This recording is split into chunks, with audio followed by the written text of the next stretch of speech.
ومن أظلم ممن افترى على الله الكذب وهو يدعى إلى الإسلام.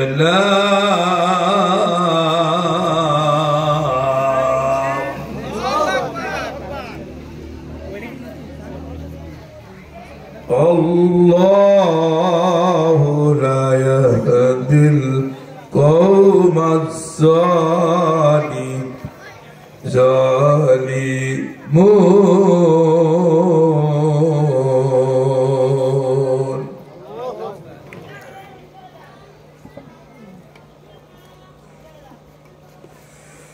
يريدون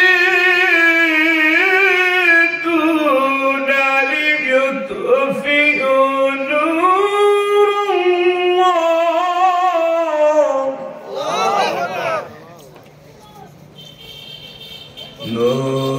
الله بأفواههم الله متم نوره ولو كره الكافرون.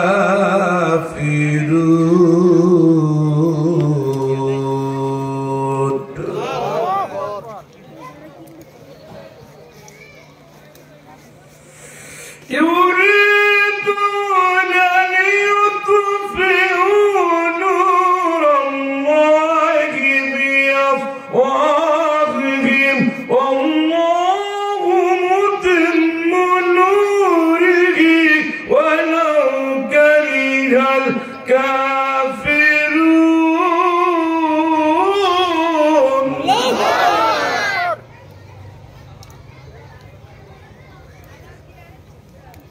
والذي أرسل رسوله بالهدى ودين الحق ليظهره على الدين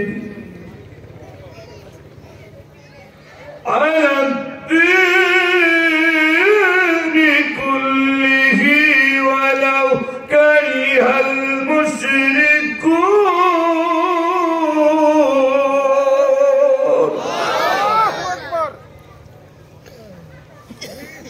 صدق الله العظيم. بسم الله الرحمن الرحيم. لا إله إلا الله محمد رسول الله صلى الله عليه وسلم. حرم الله عليه النار. قال تعالى إن الله وملائكته يصلون على النبي يا أيها الذين آمنوا صلوا عليه وسلموا تسليما.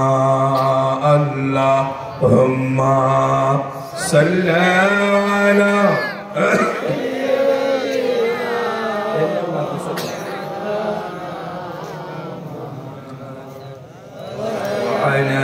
عليه سيدنا.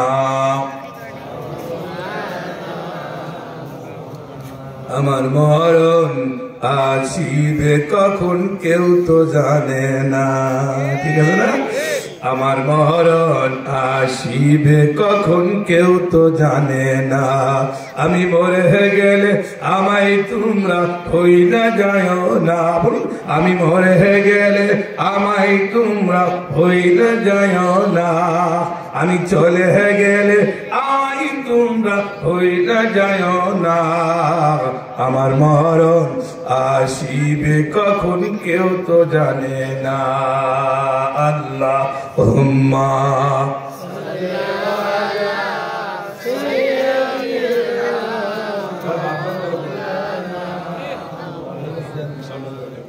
আল্লাহুম্মা সাল্লি আলা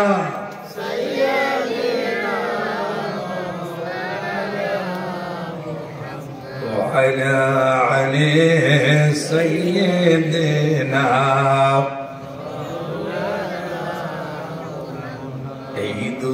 দুনিয়া চিরজীবন থাকার জায়গা না, অন্ধকার কবর যে আমার আসল ঠিকানা। জোরে বলেন ঠিক না? ঠিক আছে তো? আমার মরণ আসিবে কখন কেউ তো জানে না। আমি মরে গেলে আমায় তোমরা ভুই না যায় না। আমি মরে গেলে আমায় তোমরা ভুই না যায় না। আমি চলে গেলে আমায় তোমরা ভুই না যায় না। আমার মরণ আসিবে কখন কেউ তো জানে না। এই দুনিয়া চিরজীবন থাকার জায়গা না, অন্ধকার কবর যে আমার আসল ঠিকানা। আল্লাহুম্মা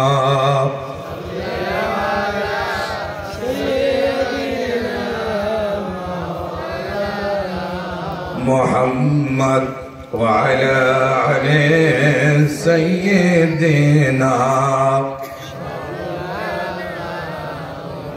اللهم آمين. ربنا ظلمنا أنفسنا وإن لم تغفر لنا وترحمنا لنكونن من الخاسرين.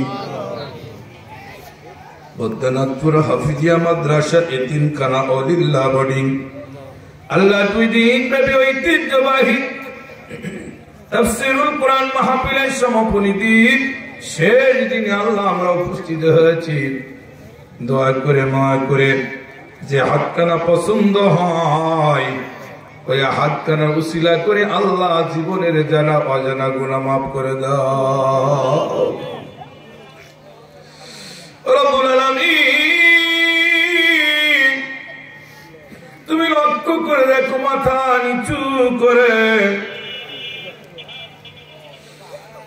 নিচু করে চোখ বন্ধ করে কে কি চাই? রব্বুল আলামিন চোখ বন্ধ করলে মরামার কথা মনে পড়ে, চোখ বন্ধ করলে মরা বাপের কথা মনে পড়ে যায়। আল্লাহ রব্বুল আলামিন আল্লাহ সাদা কাফন পরাই আমাকে রেখে এসেছে অন্ধকার কবরে, যেখানে কোনো বিছানা নাই,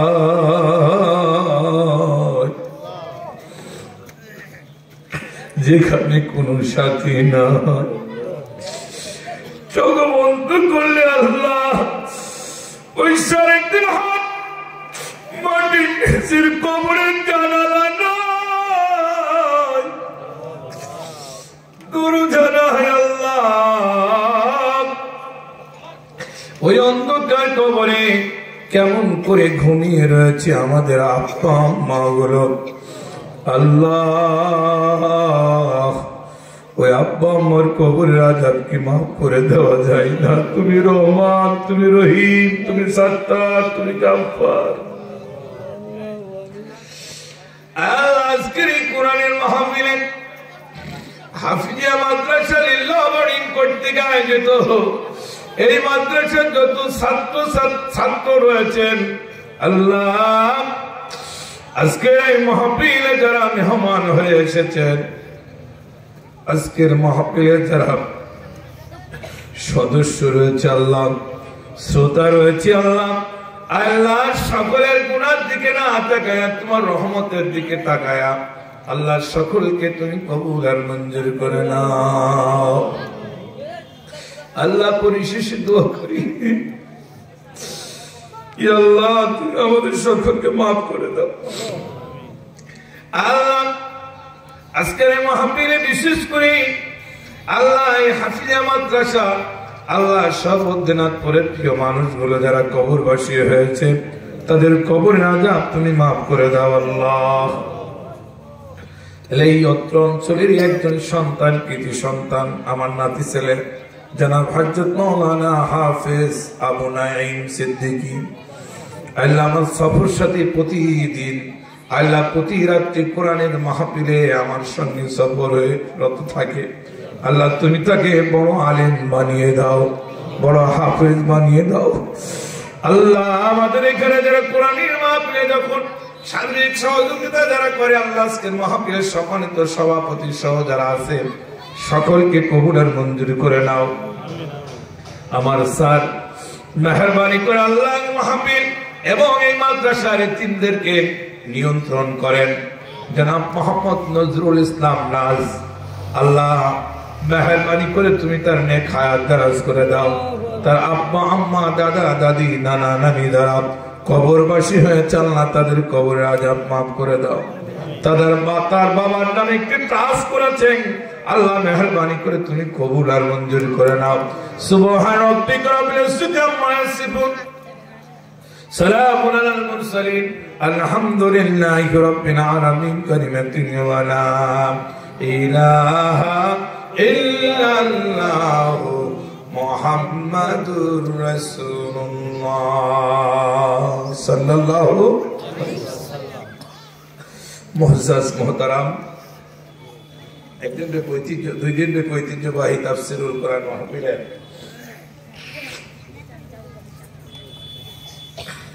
সমাপনী দিন, শেষ দিনের 2 দিন ঐতিহ্যবাহী তাফসীরুল কোরআন মাহফিলে বক্তৃতা করে ধন্য করেছেন।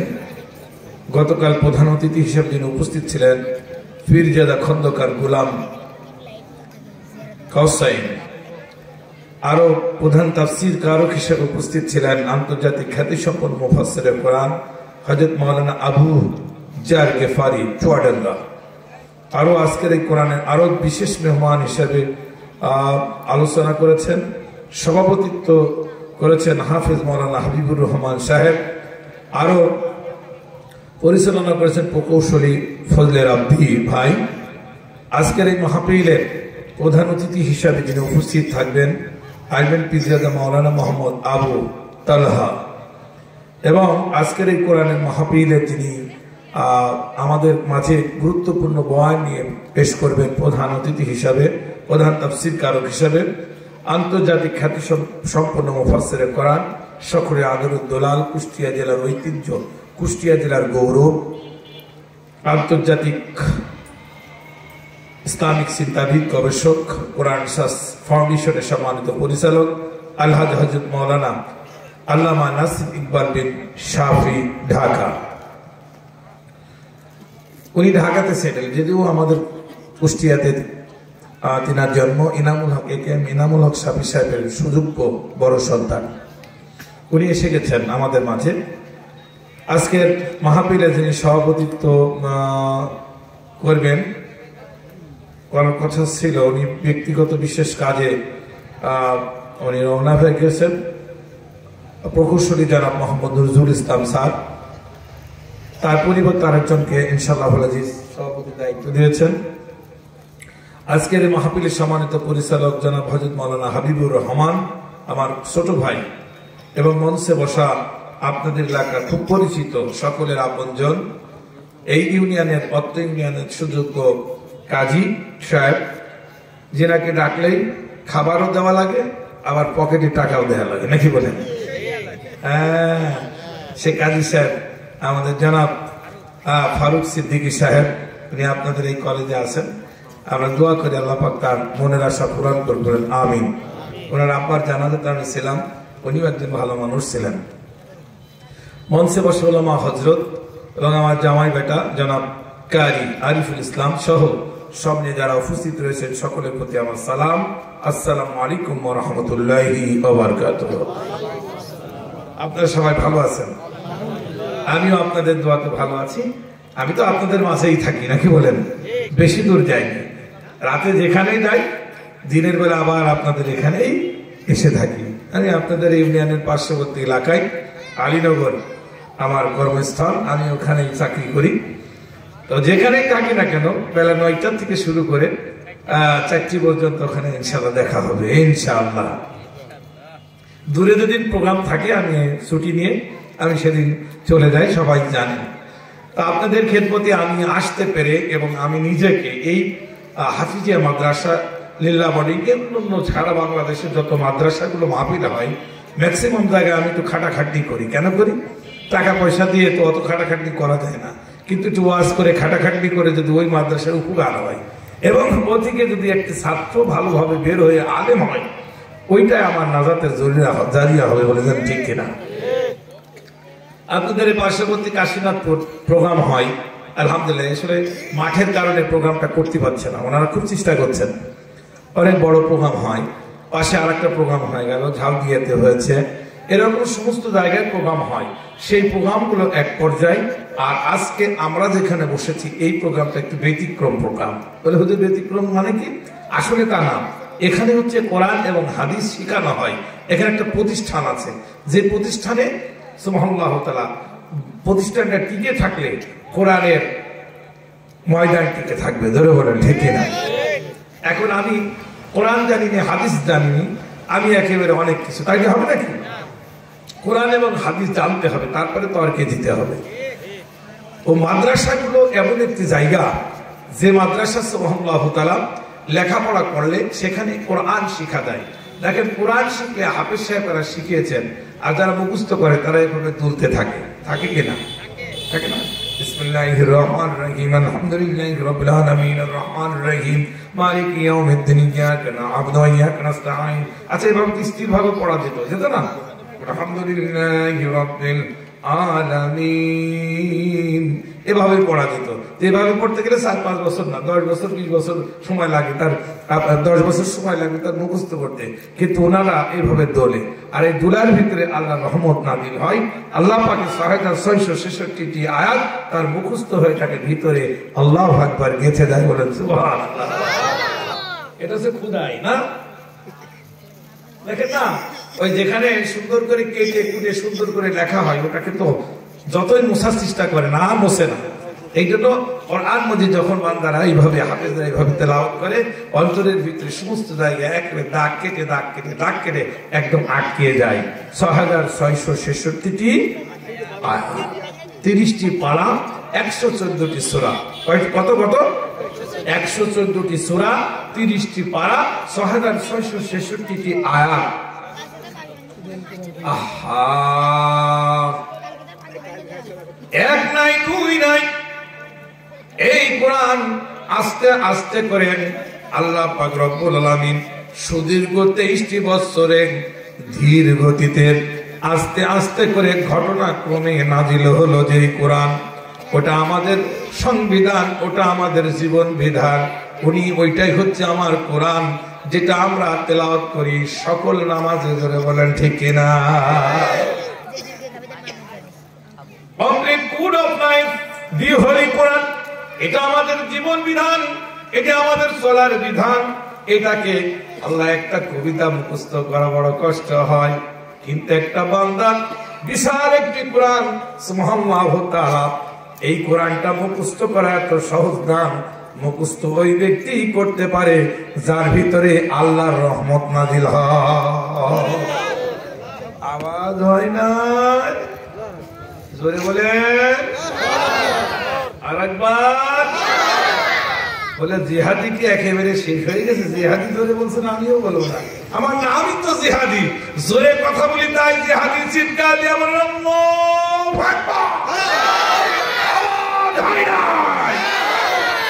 একটু জোরে বলবেন, আল্লাহ খুশি হবে। আশপাশের লোক তো বুঝবে না, চাকরি লোক হয়েছে নাকি? বলেন সুবহানাল্লাহ, সুবহানাল্লাহ। ভাইরা আমার, বন্ধুরা, তাহলে এই কোরআন, যে কোরআন আমরা তেলাওয়াত করলাম, এটা আমরা সকলে আমাদের জীবন বিধান হিসাবে মানি কিনা? জোরে বলেন। দাদা মানি তো? আলহামদুলিল্লাহ। না মানলে কি আর এখানে আসতাম? এই কোরআন মানার কারণে আমার আল্লাহ আমাকে একটি ঘর বানিয়ে দেবে। কোথায়? জোরে বলুন। মালিক, ও মালিক, তুমি তোমার জান্নাতে তোমার পাশে একটি ঘর বানিয়ে দিও, একটি ঘর বানিয়ে দিও। যে যে জান্নাতে যেতে চান সবাই একটু কণ্ঠ করে বলুন আল্লাহু আকবার। আরেকটু জোরে বলুন। জোরে হলো না? তাকবীর। তাই আমরা, আমার গাও কিন্তু গরম হয়ে গেছে, আপনাদের গাও গরম হবে দেখি বলেন। শরীর গরম না থাকলে কোনো কিছু ভালো লাগে বলেন?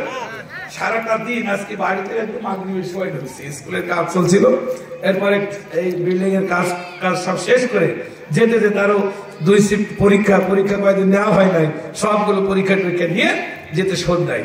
তা আমার ছেলে বলছে যে না আজকে কোন রকম মানে আপনাদের এলাকার সন্তান নাই, বলছেন না আজ তো রেস্ট হয়ে গেল। রেস্ট কি, চল যাই কোরআনের মাহফিলে, কোরআনের ময়দানে গেলে সব চাঙ্গা হয়ে যায়, ধরে বলেন ঠিক না?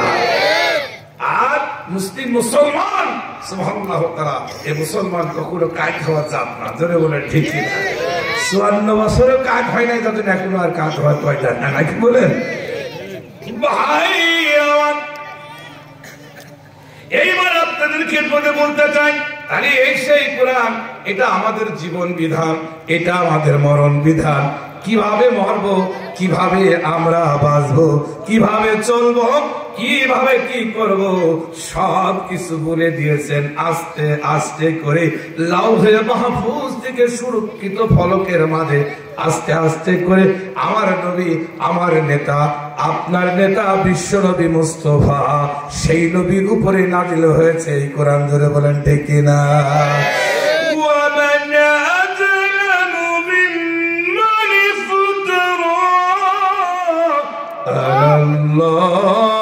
الكذب وهو يدعى إلى الإسلام।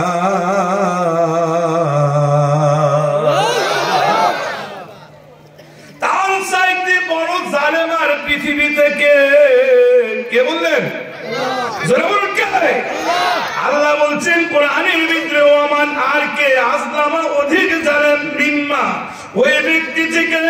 আল্লাহু আকবার। আল্লাহ বলছেন ওই ব্যক্তির চাইতে বেশি কে জানেন? যে ব্যক্তি আল্লাহর সম্বন্ধে মিথ্যা রচনা করে, তার অপেক্ষা অধিক জালেম আর কি?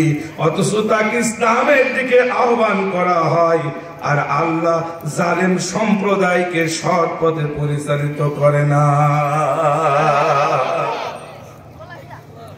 তাহলে তার সাথে অধিক জালেম আর কি হতে পারে? যে আল্লাহ সম্পর্কে মিথ্যা রচনা করে, কাযযাবু বিআয়াতিনা, মিথ্যা প্রতিপন্ন করে। কাকে? আল্লাহকে এবং আল্লাহ কোরআনকে, আল্লাহ রাসূলকে, জোরে বলেন ঠিক কিনা? বলছে এর চাইতে বড় জালেম আর পৃথিবীতে হতে পারে না। জালেম মানে এক কথায় জুলুমকারী, জোরে বলেন ঠিক কিনা? জুলুম করতে করতে করতে করতে মাথার উপরে উঠে গেছে এক জাতীয় লোক, জোরে বলেন ঠিক কিনা? সেই জুলুমবাজীদেরকে আমাদের মাঝ থেকে, আমাদের বুকের উপর থেকে সেই জুলুমবাজীদেরকে সরাতে এদেশের মানুষ রক্ত দিয়েছে কিনা, জোরে বলুন। তরতাজা রক্তের বিনিময় আমরা এই জুলুমবাজীদেরকে সরায়ে আল্লাহর দ্বীন জমিনে প্রতিষ্ঠার জন্য আল্লাহ সাহস করে দিয়েছেন, জোরে বলেন ঠিক কিনা? তাইলে আমরা সকলেই এই জালেমকে চিনতে চাই। চিনবেন তো আপনারা? আচ্ছা বলেন এবার জালেমটা কে? বিপদ। জালেম হচ্ছে ওই ব্যক্তি যে জুলুমবাজি, জুলুম করে। আমরা কোরআন দিয়ে সমাজের ভিতরে দাওয়াত দেই, এই দাওয়াতে বাধা প্রদান করে, জোরে বলেন ঠিক কিনা? কোরআনের দাওয়াত দেয়, কোরআনের বাধা প্রদান করে। তারপরে কি করে? অন্যায় ভাবে যে কাজগুলো নাই কোরআন এবং হাদিসে, সেইগুলোকে জুলুম করে আমাদের উপরে চাপিয়ে দেয়, জোরে বলেন ঠিক কিনা? যেটা করলে আমাদের ক্ষতি হবে, জান্নাতে আল্লাহর পাশে, আল্লাহর জান্নাতে ঘর পাবো না। কি করলে ঘর পাবো? হ্যাঁ, কোরআনের কাজ করতে হবে। সেই কাজগুলো এই যে এই কাজগুলো করতে হবে। ভাইয়ের আমার, ওই কাজগুলো আল্লাহ বললেন, ওই কাজগুলো করার ভিতরে 1 নম্বর কাজ মান আমানা বিল্লাহ, ঈমান আনতে হবে কার উপরে? একটু যেন ভুল না হয়, ঈমান দৃঢ়তার সাথে আনতে হবে আল্লাহর উপরে। আল্লাহর উপরে ঈমান আনলে সফলতা আসবে। ঈমান আনলে আপনি সফলতা, আপনি জয়ী হবেন। ঈমান আনলে পরকালে লাভবান হবেন, জোরে জোরে বলেন ঠিক কিনা? ঈমান কেমন করে আনতে হবে? এমন ভাবে ঈমান আনতে হবে, দৃঢ়তার সাথে বিশ্বাস করতে হবে আমার আল্লাহ ছাড়া কাউকে বিশ্বাস করা যাবে না। এইটা যদি মনে প্রাণে বিশ্বাস করেন তাহলে আপনি মুমিন হয়ে গেলেন, আপনি আল্লাহওয়ালা হয়ে গেলেন, আপনি একজন ইমানদার হয়ে গেলেন, আপনি জুলুমবাজের হাত থেকে আল্লাহ আপনাকে হেফাজত করলো। আমার ওদিকে যাবো না, অসম্ভব ছেলে। আবার আমরা জালেম হতে চাই না, আমরা হতে চাই আল্লাহওয়ালা, আমরা হতে চাই মুমিন, আমরা হতে চাই শহীদদের তামান্না, আমরা হতে চাই পৃথিবীতে আল্লাহর প্রিয় বান্দা, আমরা প্রিয় গোলাম হতে চাই। জোরে বলেন ঠিক না? প্রিয় গোলাম হতে হলে আমাদের বেশ কিছু কর্ম রয়েছে, ওই কর্মের দিকে আমাদের যেতে হবে। আল্লাহর গোলাম হয়ে গেলে আল্লাহর সাহায্য পাওয়া যাবে। আল্লাহর গোলাম হতে হলে এক নম্বর আল্লাহকে মনে প্রাণে মুখে অন্তরে বিশ্বাস করলাম, সেই অনুযায়ী আমল করলে আল্লাহর গোলাম হওয়া যায়। 2 নম্বর সঠিকভাবে হকভাবে নামাজ আদায় করলে, পূর্ণাঙ্গভাবে নামাজের দাওয়াত দিলে আল্লাহ পাকের গোলাম হওয়া যায়। 3 নম্বর আল্লাহ পাক বলেন, 3 নম্বর ওই ব্যক্তি গোলাম হতে পারবে যে ব্যক্তি কি করবে, আমি আল্লাহ পাক আমার দেওয়া বিধান অনুসারে চলবে এবং পিতামাতার খেদমত করবে। পিতামাতার খেদমত যে ব্যক্তি করবে আর আমার দেওয়া বিধান যে ব্যক্তি মানবে, আমি ইহকালে শান্তি, পরকালে আমি আল্লাহ মুক্তি দিয়ে দেব। আর জোর হলো না।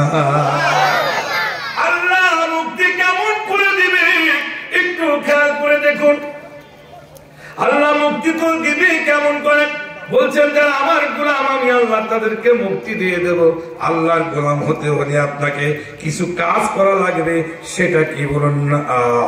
বলুন, আউযু বিল্লাহি মিনাশ শাইতানির রাজিম, বিসমিল্লাহির রাহমানির রাহিম।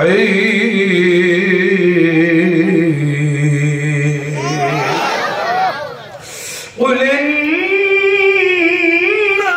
صلاتي ونسكي ومحياي ومماتي لله رب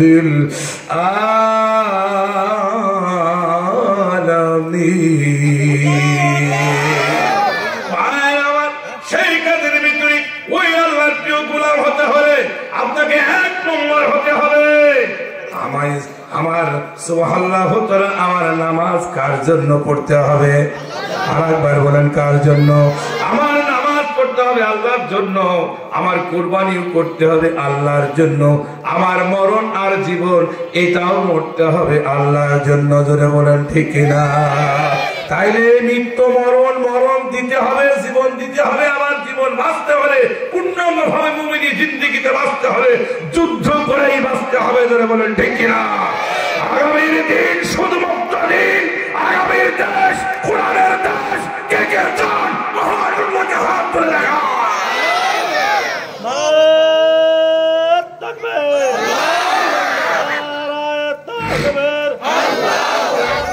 আল কোরআনের আলো, আল হাদিসের আলো, সংসদে জালো,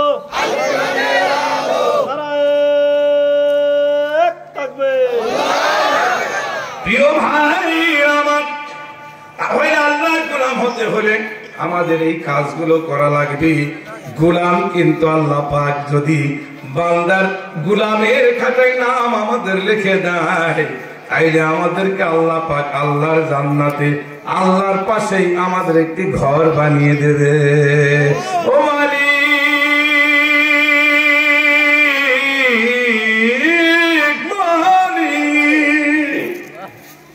তুমি তোমার জান্নাতে একটি ঘর বানিয়ে দিও, একটি ঘর বানিয়ে দিও।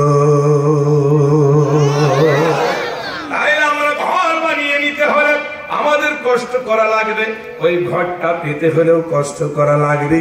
কষ্টের ভিতরে 1 নম্বর দিনে 5 ওয়াক্ত নামাজ পড়ার পরে আপনি পূর্ণাঙ্গ একজন আল্লাহর গোলাম হয়ে গেলেন। নামাজটা পড়ার পরে আপনি নামাজ দিনে 5 বার পড়বেন, 5 বার 5 রাকাতেই আপনি একটি সূরা পড়বেন, আলহামদুলিল্লাহি রাব্বিল আলামিন আর রহমানির রহিম। আপনি পড়বেন, এই সূরাটি যখন পড়বেন, এই সূরার ভিতরে কাজ রয়েছে ইয়াকা না'বুদু ওয়া ইয়াকা নাস্তাঈন।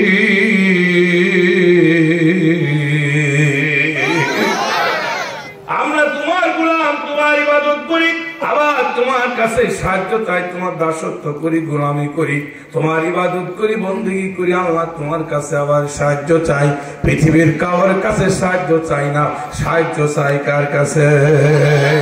ওই আল্লাহর কাছে সাহায্য চাইলে আল্লাহ পাক কবুল খুশি হয়ে যায়। ও আমার ভাই, আল্লাহর গোলাম হলে আল্লাহ খুশি হয়ে যায়। আল্লাহ পয়গম্বর হযরত মূসার জীবনীর ভিতরে দেখলাম আল্লাহ পাক রব্বুল আলামিন হযরত মূসা আলাইহিস সালাম তুর পাহাড়ে গিয়ে, একটি পাহাড়ের পাশে গিয়ে আল্লাহর কাছে কথা বলছেন। কহি তুর পাহাড়ে আমার আল্লাহ মূসার সঙ্গে কথা বলেছে। মূসা আলাইহিস সালাম এই পয়গম্বরের সাথে কথা বলেছে ডাইরেক্ট। জোরে বলেন ঠিক কিনা? গোলাম কাকে বলে? আর আল্লাহর কাছে ঘর বানানো কি আমল আছে ওটা আমি বলি ইনশাআল্লাহ আজিজ মনে যাতে চলে যাব, আর আমার মেহমান এসে যাবে। এই জন্য আপনাদের খেদমতে বলতে চাই, তাই আমরা জালেম হব না, আমরা হতে চাই কি গোলাম। জোরে বলেন ঠিক কিনা? জোরে বলতে হবে ঠিক কিনা? গোলাম যদি আল্লাহ না হয় তাইলে আমাদের সবকিছু মিথ্যা, সবকিছু জিরো। জোরে বলেন ঠিক কিনা? ভাই আমার বন্ধু বলেন, এইবার আপনাদের খেদমতে বলতে চাই, হযরত মূসা পয়গম্বর তুর পাহাড়ে গিয়ে চুপ করে দাঁড়িয়ে রইল। আল্লাহকে বলছেন, আল্লাহ সবাই তো একদিন মরা লাগবে। জোরে বলেন ঠিক কিনা? আমার মরণ আসিবে কখন কেউ তো জানে না। বলুন, আমার মরণ আসিবে কখন কেউ তো জানে না। আমি মরে গেলে আমায় তোমরা ভুইলা যাও না। আমি মরে গেলে আমায় তোমরা ভুইলা যাও না। আমি চলে গেলে আমায় তোমরা ভুইলা যাও না। আমার মরণ আসিবে কখন কেউ তো জানে না। এই দুনিয়া চিরজীবন থাকার জায়গা নাই, অন্ধকার কবর যে আমার আসল ঠিকানা। ভাই আমার বন্ধু, আসল ঠিকানা কবর। মূসা পয়গম্বর বলছে,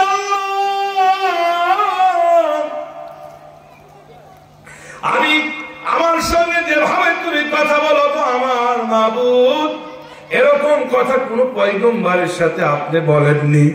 আমি মূসা আলাইহিস সালাম আমি ইন্তেকাল করলে, আমি যদি মারা যাই, আল্লাহর পয়গম্বর আপনি আমাকে কোন জান্নাতে দেবেন, আর আমার ওই জান্নাতে কে থাকবে আমার পাশে?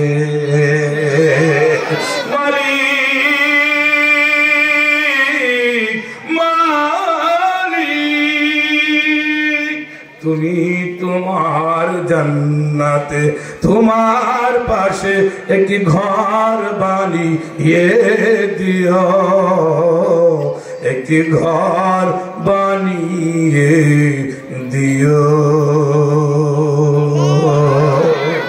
ভাই আমার বন্ধুরা, এইবার আল্লাহর পাশেই আমরা একটি জান্নাতে ঘর পেতে হলে 100% আমাদের জীবন দিতে হবে আল্লাহ রাস্তায়। জোরে বলেন ঠিক না? না হলে স্বর্গে, না হলে অন্য ভাবে আপনি মারা যান, আপনাকে আল্লাহ ওই জান্নাতে ঘর দেবে না, আপনাকে কষ্ট করে দেওয়া লাগবে। আর আল্লাহ রাস্তায় থাকলে আপনার কষ্ট করা লাগবে না। এই দুনিয়ায় মারবেন, মরার সাথে সাথে ওপারে আপনার জন্য কি? জোরে বলেন কি? আর একবার বলেন কি? জান্নাত। ওই জান্নাতে যেতে চাই, জান্নাতে গিয়েছেন কারা? মালিক ভাইয়ের মা, মালিক ভাইয়ের মা, কোরবান ভাইয়ের মা, মাসুম ভাইয়ের মা, আবরার ভাইয়ের মা, মুগ্ধ ভাইয়ের মা, সাইদ ভাইয়ের মা, মুজাহিদ ভাইয়ের মা, তোমরা বড়ই ভাগ্যবতী, আন্ন ধরাই দিনের জ্যোতি, সালাম জানাই তোমায় ফেরেশতা মা, সালাম জানাই তোমায় ফেরেশতা। আর কি মৃত্যু যে মরার কারণে আল্লাহ সালাম জানাই মাকে, ধরে বলো ঠিক না? সেই মরণ চাই কিনা আমরা? চাই চাই বলে না হুজুর, বৃত্তি মারাই শুরু হলে আমরা এদিক থেকে আগেই আলমনগর বাজারে বসে থাকবো নাকি বলেন? তাই কি হবে? বৃত্তি মারাই আগাতে হবে। এই জন্য আমরা যে যেখানে আসি আপনাদের বন্ধুরা সকলেই গোলাম, আমরা একমাত্র সব জায়গা থেকে বলবো আল্লাহ গোলাম আমরা তোমার, ধরে বলেন ঠিক কিনা? তোমার গোলাম যদি আমরা আল্লাহর হতে পারি, আল্লাহর ঘর, আল্লাহর পাশে জান্নাতে কি সুন্দর ঘর বানিয়ে দিবে। ওই ঘর বানাতে ইসলামী আন্দোলনের বিকল্প কোন রাস্তা?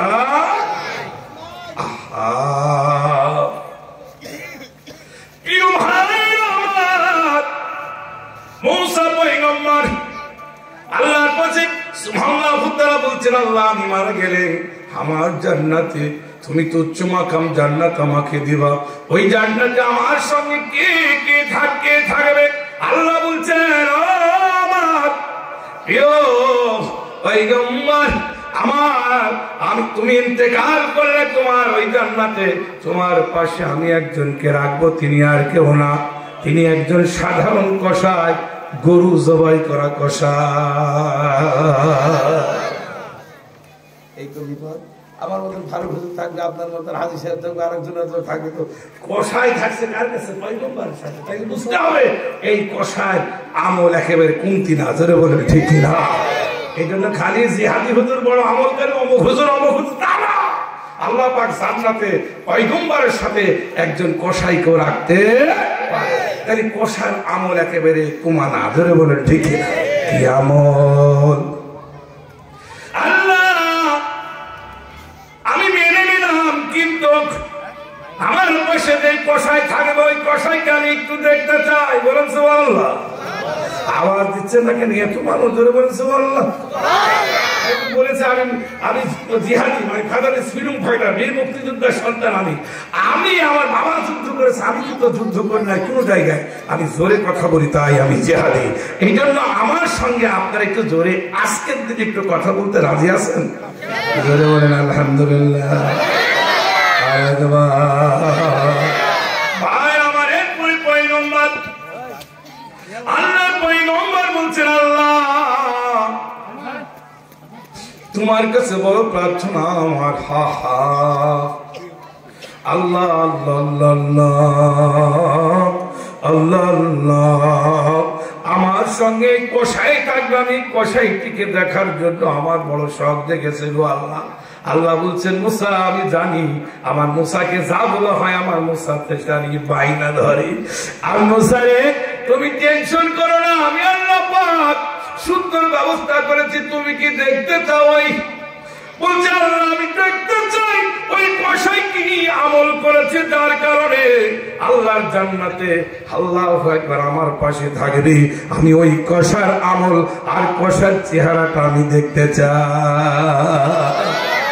আল্লাহ পাক রব্বুল আলামিন সুবহানাহু তাআলা বললেন, যাও অমুক জায়গায় যায়, ছোট্ট একটি বাজার আছে, ওই বাজারের পাশে কিছু কসাই গোশত জবাই করে আছেন, ওখানে যাও, দেখবা যে লোকটি তোমার কাছে এসে দৌড়িয়ে সালাম দেবে, ওই ব্যক্তি সেই লোক যে তোমার পাশে জান্নাতে থাকবে। আল্লাহর পয়গম্বর আল্লাহর নবী সাল্লাল্লাহু আলাইহি ওয়াসাল্লাম খেয়াল রাখবো। আল্লাহু আকবার, একটু জিকির করি, লা ইলাহা ইল্লাল্লাহ, লা ইলাহা ইল্লাল্লাহ, জোরে সুবহানাল্লাহ। ছেলে কোথায় রে?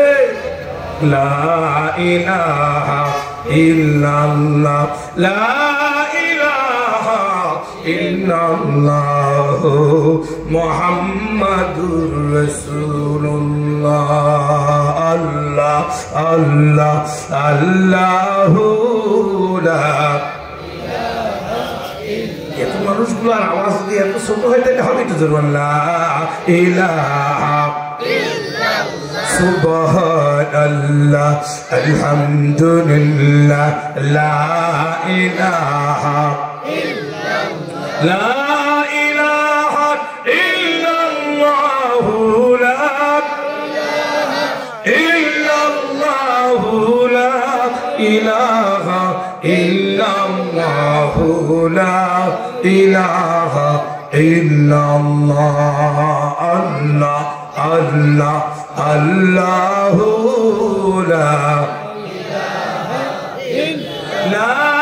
ইলাহা ইল্লাল্লাহু মুহাম্মাদুর রাসূলুল্লাহ সাল্লাল্লাহু আলাইহি ওয়াসাল্লাম। ও আমার প্রিয় ভাইরা, এইবার আসুন আপনাদের খেদমতে বলি আল্লাহ পয়গম্বর হযরত মুসা আলাইহিস সালাম এইবার আল্লাহু আকবার আল্লাহ পাকের নির্দেশ মতে তিনি এলাকার ভিতরে ঢুকে পড়ল। যেতে যেতে সত্য একটি সুন্দর বিল্ডিং, সুন্দর একটি বাজার বাজলো। বাজারের কাছে গিয়ে বলছেন এখানে গোশত বিক্রয় হয় কোথায়? একজন বলছে ওই তো। এরপরে আগায় গেল, গোশত কেনার জন্য একটু আগিয়ে গেল। যাওয়ার পরে দেখে কিছু কসাই চুপ করে থাকলো।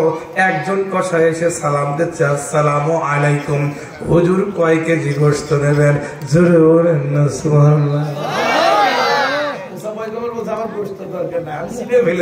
আপনি বুকের সাথে বুকটা নিয়ে লাগায়া বলছে আমি গোশত নেব, আপনার সাথে ব্যক্তিগত কিছু পরামর্শ, কিছু কথা আছে। তখন সাক্ষাতে আসছে, হুজুর সাক্ষাতে তো আসছে ভালো কথা, কিন্তু আমাদের অনেক গোশত যে বিক্রি করতে অনেক সময় লাগবে, তো আমার গোশতটুকু বিক্রয় করে আপনার সাথে সময় দেবো। ধরে বলুন সুবহানাল্লাহ। মুসা পয়গম্বর সাল্লাল্লাহু আলাইহি ওয়াসাল্লাম মুসা আলাইহিস সালাম এইবার কি করলো? লোকটি নিজের ক্যাশবাক্সের পাশে বসানো ডাক দিয়ে বললেন, আপনি আমার পরিচয় হয়তো জানেন না। বলে না না, আপনি কে? তখন বলছে আমি এই জামানার পয়গম্বর, আমার নাম মুসা আলাইহিস সালাম। কসাই দৌড়ে বুকটা ধরে বলছে আল্লাহর পয়গম্বর, আপনার এত মহব্বত, এত কথা আমি শুনি, আপনার কথা এত শুনি, কিন্তু আপনাকে কোনদিন আপনার চেহারা দেখি না। আল্লাহর পয়গম্বর বলছেন কেমনে, আমার কোথায় থেকে শুনে তো আমার কথা? বলে হুজুর আমার মা তাওরাত কিতাব পড়ে, আমার মা প্রতিদিন তাওরাত কিতাব তেলাওয়াত করে। তেলাওয়াত করার শেষে আমার মা আমার কাছে আল্লাহর কাছে দোয়া করে, আল্লাহ আমার বেটা কসাইকে তুমি নিয়ে খায়াত দাও, আর এই জামানার বড় পয়গম্বর মুসার সঙ্গে তুমি জান্নাত দিও। তাইলে তার আমল হচ্ছে কি? মায়ের দোয়া। জোরে বলেন ঠিক কিনা? মায়ের দোয়া ছাড়া জান্নাত পাওয়া যাবে না। তুমি যত বড় ইসলামী আন্দোলনের কর্মী হও না কেন, তুমি মার সাথে বেয়াদবি করলা, দিনের সাথে বেয়াদবি হয়ে গেল। জোরে বলেন ঠিক কিনা? মাকে মা বলে যদি মা শরীয়ত সম্মত তোমারে ভালোবাসে, আর তুমি যদি তার ভালো না বাসো, ও জিহাদি তোমার কিসমত নষ্ট হয়ে যাবে। জোরে বলেন ঠিক কিনা? ও যুবকেরা, আজ থেকে মাকে ভালোবাসবো কে কে? হাত তুলে মহান আল্লাহকে দেখা। মা মা ওগো মা, তুমি তো মা ঘোষ শিখিয়েছিলেন শহীদরা মরে না, তাই হয়েছি শহীদি মা গো, অভিমান করো না মা, অভিমান করো না। তুমি তো মা ঘোষ শিখিয়েছিলেন শহীদিরা মরে না, তাই হয়েছি শহীদি মা গো, অভিমান করো না মা, অভিমান করো না।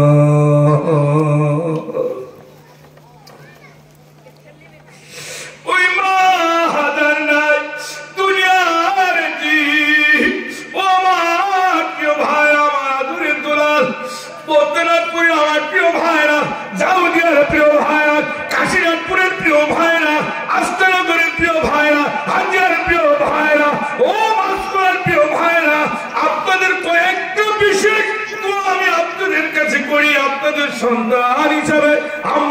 গোলাম আল্লাহ যদি হই, আল্লাহর দিন প্রতিষ্ঠার পার্শ্ববর্তী আমার মায়ের খেদমত করা লাগবে।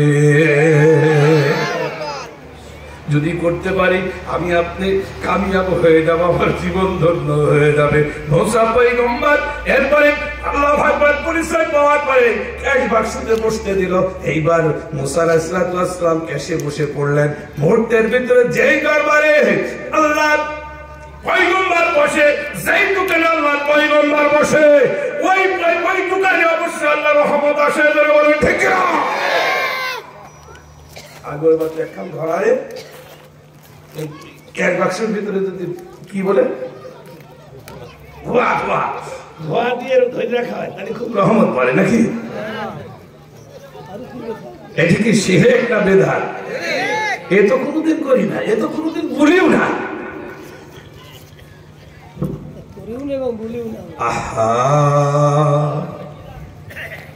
এই জায়গায় আমরা খুব ভালো সুদ খাই, খুব ভালো লাগে। ধরে বলেন ঠিক না? এ খাই খুব ভালো লাগে। আছে না ওই এক শয়তান, কিরে নাতিছেলের নাম কি? আবু সরকার। ওই টাইটল দিয়ে একবারে সুন্দর করে উঠিয়ে মানে নিজে নাচতে বলছে, মালিক সহ নাচ, সবাই নাচ, নাচ আর নাচ। নাউজুবিল্লাহ বলে এইরকম কোরআন অপব্যাখ্যাকারী বাংলাদেশে মাথা চাড়া দিয়ে উঠে যায়, ঐক্যবদ্ধ হতে হবে, দলবদ্ধ হতে হবে। সকলে এই সমস্ত কোরআন বিরোধীদেরকে বাংলার জমিন থেকে কাটতে হবে। কে কাছে হাত তুলে দেখা। এই জন্য এই যে মাদ্রাসা করে কোরআনের শিক্ষা দিচ্ছি, আর এই মাদ্রাসা বিরোধী কোরআন বিরোধী অপব্যাখ্যা তাদের দেওয়া হয়, ঝাঁটা পিটা করে বাংলার জমিন থেকে তাড়বো। রাজি আছেন? আমার সাথে আপনারা একমত? কোরআনের অপব্যাখ্যাকারীকে আর ছাড় নাই, বহু ছাড় দিতে দিতে যাচ্ছে গেছে নাকি? পিছনে ওয়াল, সামনে বঙ্গোপসাগর, এক সাইডে মায়ানমার। যাওয়া কোথায়? পালানোর কি জায়গা আছে? যদি পালানোর জায়গা না থাকে তাহলে জিহাদ করে জীবন দিয়ে রক্ত দিয়ে বাঁচতে হবে। তবে বাংলার পার্লামেন্টকে আমরা পুরুষিত হতে দেব না, সুদখোরকে যেতে দেব না, গুণাগারীদেরকে যেতে দেব না, ঘুষখোরকে যেতে দেব না। তারা বলে ঠিক না? ঘুষমুক্ত জিহাদমুক্ত দেশ আমরা চাই। ধরে বলে ঠিক না?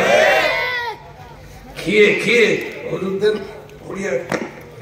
আমাদের সাথে বড় মুড়ি ভড়ি বানাই ফেলছে। ধরে বলেন ঠিক কিনা? এই ভড়িগুলো দেখা হবে, আর বেশি দিন সময় নাই। ধরে বলেন দাদা, এই দাদাগুলো দেবো সামনে, পিছনে আমরা থাকবো, যাতে যা হয় হোক।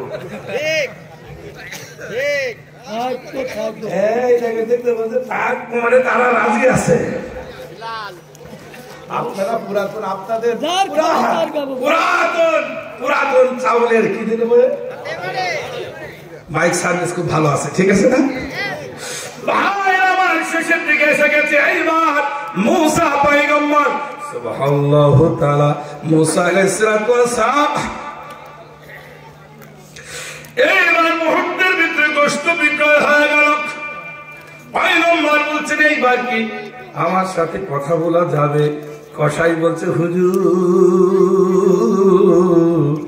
আমার মা এমন শিক্ষা দেয় নাই, কোন মেহমান যদি বাড়িতে আসে, কোন মেহমান যদি দেখা হয়, এই মেহমানের মেহমানদারি না করে ছাড়বি না রে বাপ। এটা আমার মায়ের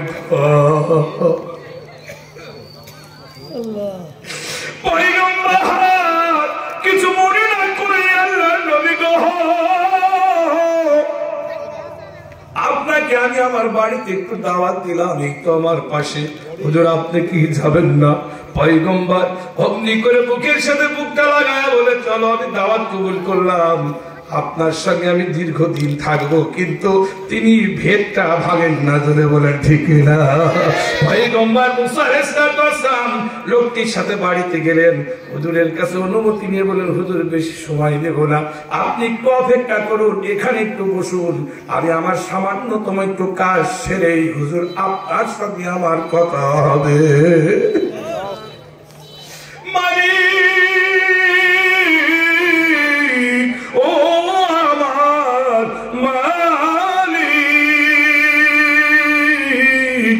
তোমার জান্নাতে তোমার পাশে একটি ঘর বানিয়ে দিও, একটি ঘর বানিয়ে দিও। আল্লাহর জান্নাতে যদি ঘর চাই তাহলে আমাদের অবশ্যই প্রিয় ভাইরা একটু কষ্ট করা লাগবে, সেই কষ্টগুলো আমাদের করা লাগবে। আল্লাহু আকবার, আল্লাহু আকবার। আল্লাহ পাক রব্বুল আলামিনের পয়গম্বর চুপ করে থাকলো, বাড়িতে গিয়ে বসে থাকলো। হঠাৎ করে দেখে আল্লাহর নবীকে কষায়, উনি দৌড়িয়ে ঘরের ভিতরে ঢুকে পড়লো। কষায় ঘরের ভিতরে ঢুকে উনার মাকে, আল্লাহু আকবার, উনার মা ছিল প্যারালাইজড, হাত পড়ে গেছে, ওঠে না, পা চলতে পারে না, পাও পড়ে গেছে। মাকে বুকে করে নিয়ে হাম্মাম খানায়, গোসল খানায় গোসল দিয়া মাকে বুকের ভিতরে নিয়ে, আমরা কয়জনই মারে ভালোবাসি, ওই মাদার নাই অন্ধকার কবর তার জন্য বড় বিপদ। যেখানে জান্নাত নাই, যেখানে লোক নেব নাই, যেখানে তোষক নাই, সেই অন্ধকার কবরে মা কেমন শুয়ে আছে, বাবা কেমন আছে, মার খবর নাই, বাবার খবর নাই। মুসা পয়গম্বর লক্ষ্য করে দেখলো কষায় বুকের সাথে করে গোসল খানায় নিয়ে নিজের মাকে নিজে হাতে গোসল দিচ্ছেন। গোসল দেওয়া শেষ করে মাকে নিয়ে সারা সুন্দর করে কাপড় পরায়া তাড়াহুড়া করতেন। মুসা পয়গম্বর দেখছেন মাকে সুন্দর করে কাপড় পরানোর পরে নিজের স্ত্রীকে ডাকছে, বিবি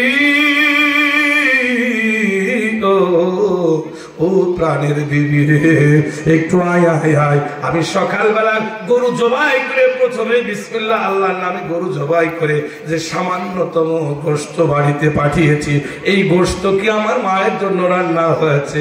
বিবি পাশের রুম থেকে বলছেন, স্বামী চিন্তা করো না, সকালবেলা তুমি যখন গোশত পাঠিয়েছ মার খাওয়ার মতন, আল্লাহ যখন তুমি ছোট্ট ছিলে ডাক ছিল না মুখে, আরে তরল খাবার দূরে দিলেন মার নদীর মুখে।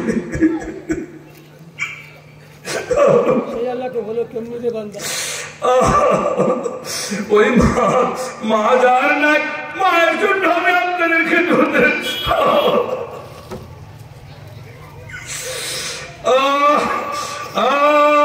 মাদার নাই, মাদার নাই। মায়ের যখন মুখে দাঁত ছিল না, তখন আমাদের সামনে যখন বাবা বলে ডাকতো, ছোট্টবেলার ওই কথা মনে হয়। তাই কবি বলছেন, যখন তুমি ছোট্ট ছিলে দাঁত ছিল না মুখে, আরে তরল খাবার তুলে দিলেন মা জননীর বুকে, মা জননীর বুকে। আল্লাহ রে ডাকে রে বন্দা, আল্লাহ রে না, কই আল্লাহ রে ভোলা যাবে? যাবে তো হাত তুলে বলেন যাবে। আল্লাহ আমার সময় আর বেশি নাই, এই জন্য আপনাদের খেদমতে বলে মায়ের খেদমত করতে হবে। বাবার খেদমত না করলে আল্লাহ জান্নাত পাওয়া যাবে না। এখানে যারাই আছেন আব্বা জানা বন্ধুরা, আমার একেবারে সময় শেষের দিকে আমি ওই ছোট্ট কাহিনীটুকু, কিভাবে মা আল্লাহ পাকের রুটি সে মায়ের মুখের ভিতরে তুলে দিচ্ছে, আর এর কারণে আল্লাহ পাক বলেন জান্নাতের মুসা পয়গম্বরের সাথে জান্নাত দেবে। কাহিনীটি বলবো তার আগে আপনাদের খেদমত বলতে চাই, বাবা এই কোরআনের মাহফিলে, এই মাদ্রাসায় এতিমখানার জন্য এমন কোন দরদি আছেন, সকলে একটু সহযোগিতার হাত বাড়িয়ে দেন। আমি দোয়া করবো প্রাণ খুলে, আল্লাহু আকবার, প্রাণ খুলে দোয়া করবে তো।